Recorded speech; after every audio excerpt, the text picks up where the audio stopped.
Daft Punk's Thomas Bangalter explains the reason for their split. Oh. This was an unusual one when I read it.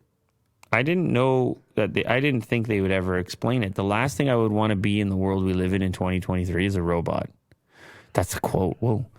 Thomas Bangalter has opened up about his career after Daft Punk and explained the reasons behind the duo's split. The musician who founded the French electronic duo with Guy Manuel de Homem Cristo was speaking in a new interview when he explained that all he wanted to distance himself from the technology-infused sound.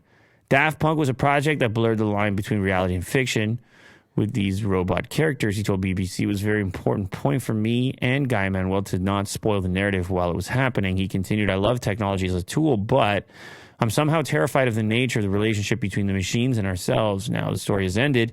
It felt interesting to reveal part of the creative process that is very much human-based and not algorithmic of any sort.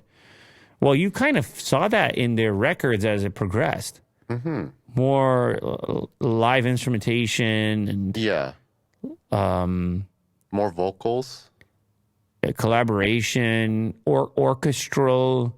Yeah, like live music. So different, man.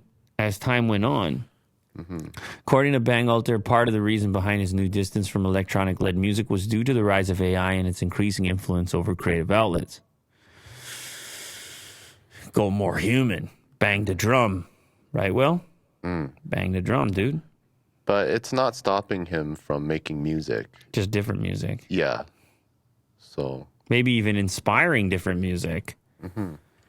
So set to debut this Friday. 2 singles have already been released discussing the upcoming orchestral LP.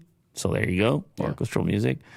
Bangalter said he was drawn to the project as he came from a family involved in the arts, with his mother and aunt both being dancers and his uncle being a dance choreographer. My mother passed away about 20 years ago, and going back to that world is linked to a certain time in my life, he said.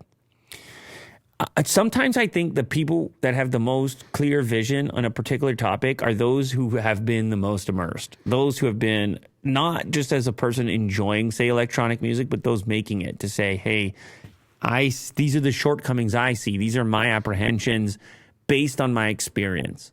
Mm-hmm. And you might say, hey, that's hypocritical. You banked on this robot stuff. You're Mr. Electronic.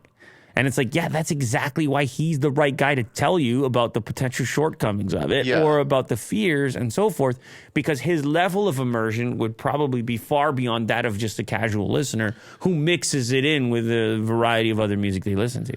With the video, his last video of him blowing himself up in the YouTube video, I think it paints a really clear picture that, blow up the robots? Yeah, like this weird notion of like robots and humans, like it needs to be separated. It can't be like combined into this mess, or something like this will happen. No combine? What about Neuralink, Will? That's another topic we'll dive into later. No Neura? This clip you just watched is sponsored by LaterCase. If you have been looking for an impossibly thin case to put on your brand new smartphone, you need to check out LaterCase, available for both Android and iPhone. Check the description of this clip in order to get a special offer.